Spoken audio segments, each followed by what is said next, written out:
W. Hablan los ministros. Es el ministro Néstor Osuna, nuestro ministro de Justicia. Ministro, gracias por atendernos. Buenos días, bienvenido a la W. Muy buenos días para todos ustedes.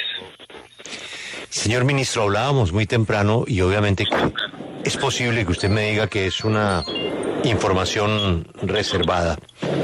¿Qué va a pasar en la cumbre bilateral en el tema de narcóticos entre Colombia y Estados Unidos? Esto pues seguramente pasa por el Alto Consejo de Política Criminal que usted preside, pero teníamos la curiosidad. ¿Colombia ya tiene el plan que le va a presentar a esa cumbre de cuál va a ser nuestra estrategia? Pero sobre todo, escuchando al presidente, uno piensa que esa estrategia va a cambiar. ¿Nos puede dar algún avance? Claro que sí. Para cuando sea esa cumbre bilateral ya habrá sido adoptada, publicada y no hay nada reservado en esa política de drogas con sus metas, sus estrategias, todo ello que, admito, nos ha llevado pues un año de trabajo. Ya los borradores los conoció el Consejo Nacional de Estupefacientes, se están haciendo las últimas correcciones y hoy es viernes, el miércoles le confirmé al director del DAPRE, a Carlos Ramón González, que ya estamos a la espera de que en la agenda presidencial pues se fije el momento y el lugar del país, puede ser en Bogotá o puede ser fuera de Bogotá, en el que el presidente quiera hacer el lanzamiento formal de la política. De todas maneras, ya hay muchos adelantos que son conocidos: la política de sustitución de cultivos, la política de sustitución de economías, la política de salud pública frente a los consumidores y la política, digamos, de reforzar la persecución penal, policiva y judicial a los narcotraficantes y a los lavadores de activos. Así que no hay nada reservado. Incluso eso, los borradores, los documentos previos los hemos ido publicando, los hemos ido conversando con muchos actores interesados. Las propias autoridades amigas de los Estados Unidos, yo me he reunido con ellos en numerosas ocasiones y hemos venido hablando hemos ido perfilando esa nueva política, así que ya estamos en la puerta del horno, como dicen por ahí. Espero que no se me vaya a quemar el pan, por supuesto. Ministro, si usted pudiera explicarle a los oyentes, a una persona de a pie, cuáles son los cambios que tiene esta política de drogas, ¿cuáles serían? Para que los oyentes que nos escuchan en cualquier parte de Colombia o del mundo sepan cuál es la propuesta que tiene Colombia en cuanto al tema de las drogas. Es muy importante entender es que nos movemos en un campo estrecho de actuación, porque por compromisos internacionales todavía vigentes al día de hoy y que van a seguir vigentes unos años más, el tráfico de drogas es delito. Y nosotros no vamos a modificar eso tampoco internamente. O sea, el tráfico de cocaína y el tráfico de otros estupefacientes seguirá siendo delito. El cambio de enfoque, ¿en qué está?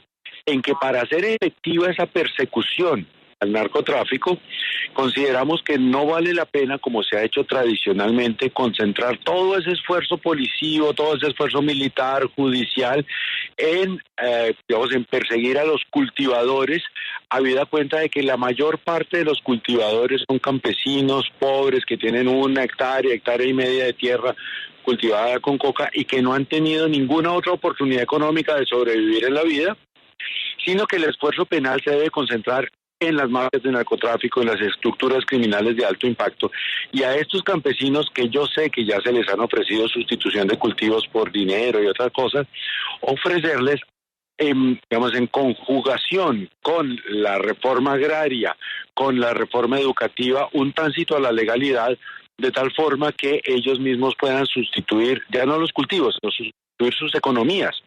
Entonces ahí se abre un abanico más o menos grandes, y me voy alargando mi avisa porque yo me emociono con estos temas y puedo durar mucho.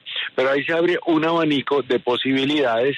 Por ejemplo, si ellos, por la zona en la que tienen sus terrenos, es una zona demasiado lejana, demasiado selvática, pues les ofrecemos predios de la reforma agraria en otros lugares que sí estén dentro de la frontera agrícola, cerca de una carretera, cerca de un núcleo urbano, siempre y cuando arranquen las matas allá, les asignamos en propiedad el nuevo terreno y les auxiliamos para montar pues un nuevo proyecto de vida con una economía. Señor.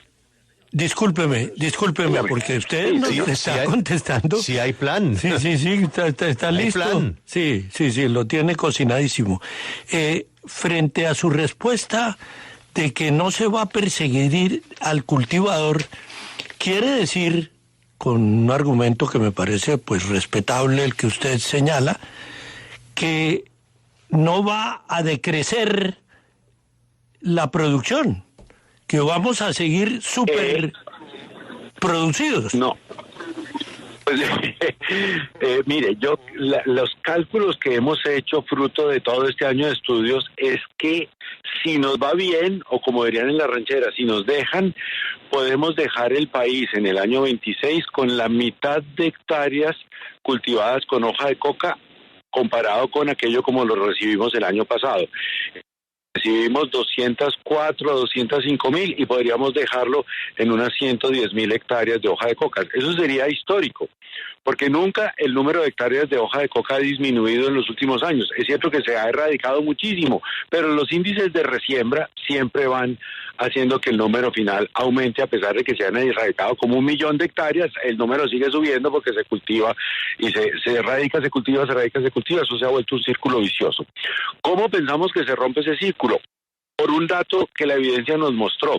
La erradicación forzosa, o sea, la que hace la policía, antes lo hacía con glifosato, ahora lo hace manualmente, tiene un índice de resiembra de alrededor del 60%, mientras que la erradicación voluntaria, cuando un campesino se convence y se ve estimulado a arrancar esas matas y sembrar otra cosa, tiene un índice de resiembra que no llega al 1%. Entonces le apostamos fuertemente a la erradicación voluntaria y efectivamente yo tendré que responder políticamente, y no sé si más, si no llegamos a una disminución significativa de alrededor de la mitad de hectáreas de hoja cultivada en los 3 años que nos quedan. Ministro, pero importante, señor. Pero en ese camino, señor. Y perdóneme que lo interrumpa, pero en ese camino, pues yo recuerdo, ya va a ser un año, el discurso del presidente Petro en Naciones Unidas.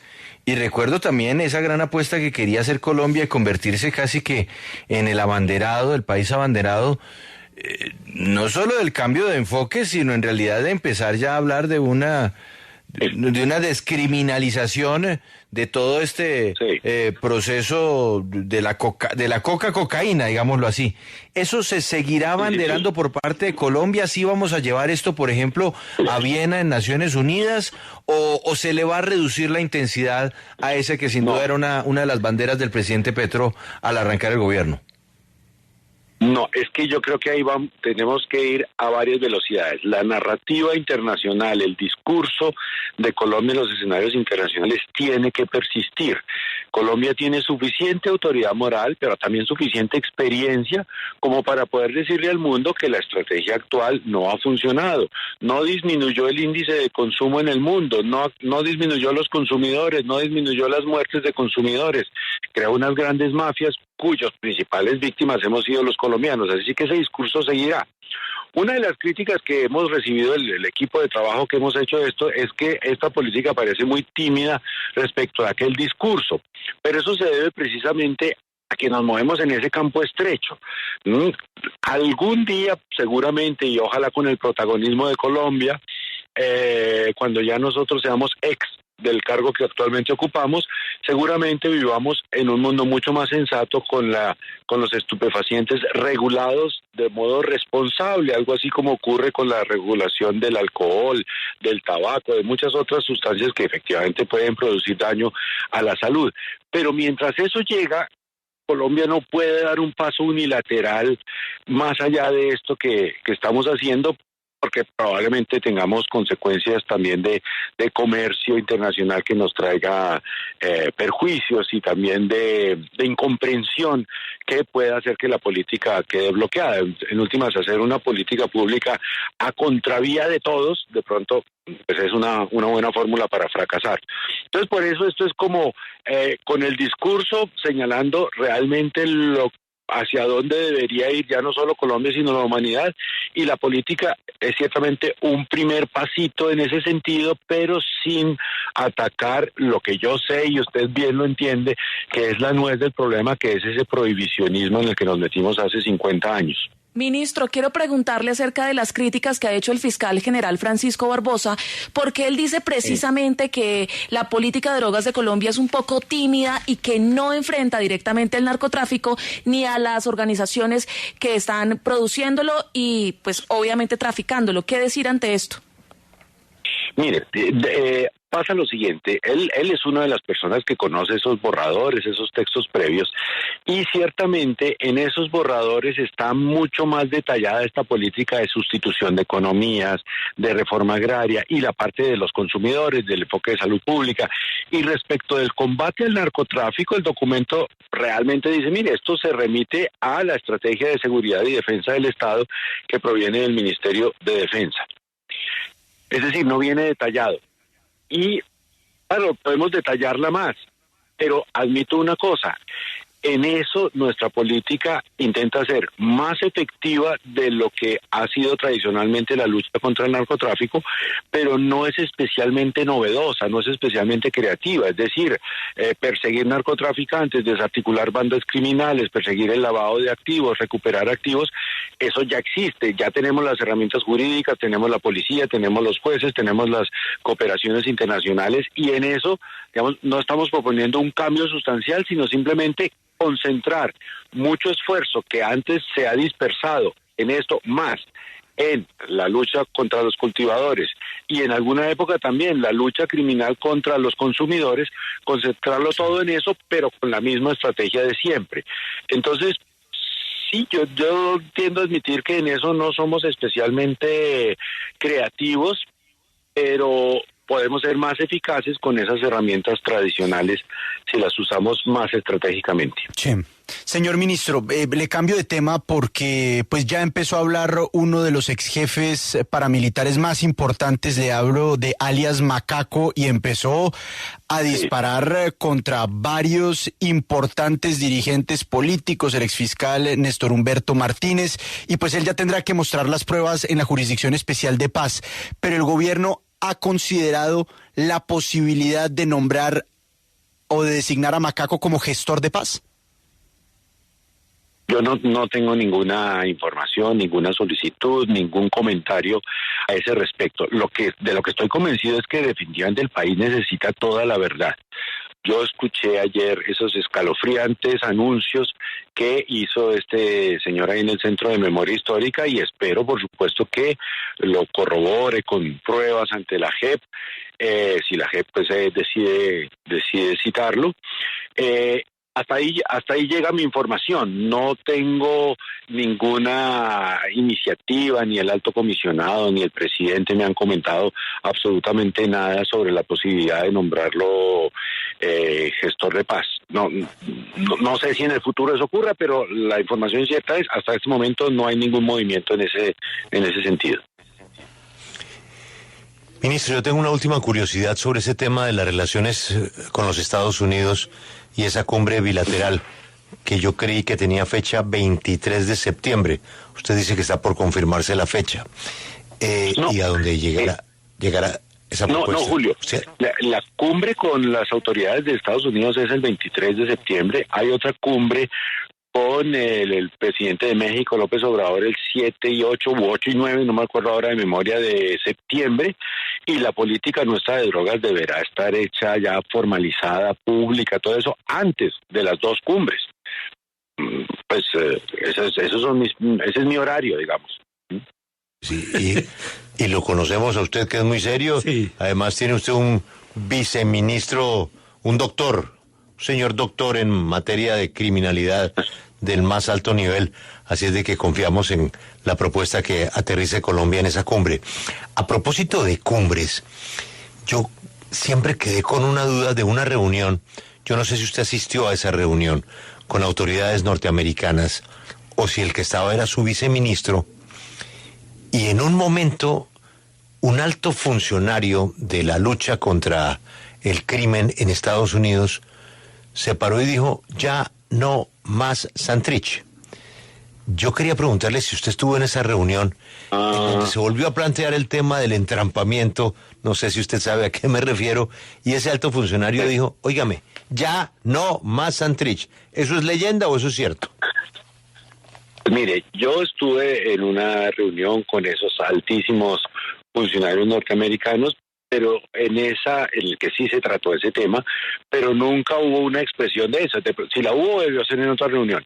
En la que yo estuve, se preguntó, me preguntaron a mí, ¿qué es lo que están ustedes pensando con el caso Santrich?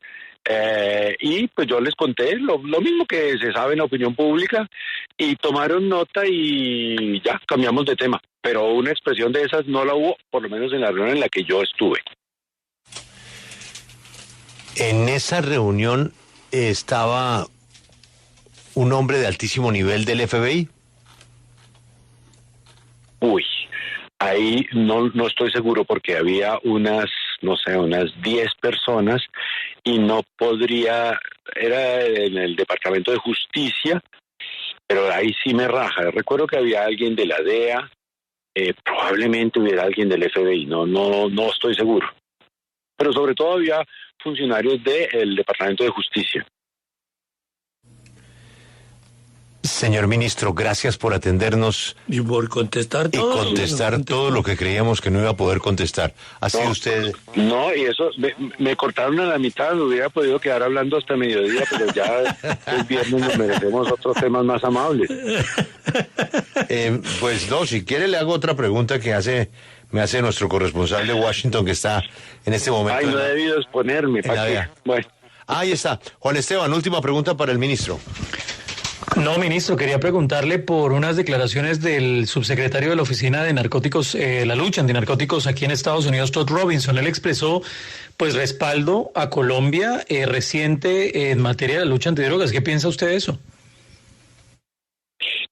Pues que agradezco ese respaldo. Mire, ellos están absolutamente comunicados con nosotros, yo hablo con ellos con toda frecuencia y yo entiendo que hay algunos asuntos de esta política que les preocupa por el giro, les preocupa porque a veces parece demasiado ambiciosa y entonces dicen, pero esto, usted me muestra esto, pero ¿de dónde va a sacar la plata? Y pues yo los miro a ellos y pues yo pues en parte ojalá que ustedes se conmuevan no solamente con abracitos sino con el bolsillo, entonces también eso de pronto les suena preocupante, pero en fin, no, mire, tenemos una muy buena relación con el gobierno de los Estados Unidos y esa relación yo creo que se ha construido a partir de eso, de transparencia, de explicar, de que cuando es necesario que hablemos personalmente, ellos cogen el primer avión que haya o yo lo hago, en que hemos construido confianza. Y eso permite que algunos asuntos en los que no estemos de acuerdo, pues se van resolviendo y nos respetamos también ellos en lo suyo y nosotros en lo nuestro. Ministro, ¿le suena este nombre? Marlon Kobar. Claro que sí, lo conozco desde que yo estaba en el Consejo de la Judicatura hace como 10 años. Él era agregado judicial en Colombia y ahora trabaja en la Secretaría de Justicia. Es un buen amigo de Colombia. Él no fue el que dijo no más ahí, pero él no dijo eso. Perfecto. Mire, él estaba ahí y como lo conozco hace tiempo, por supuesto lo tengo plenamente identificado. No, o si de pronto en ese momento yo estaría mirando para otro lado, pero no. O puede haber sido en otra reunión. Muchas gracias por atendernos, ha sido usted muy amable. No, señor, con mucho gusto.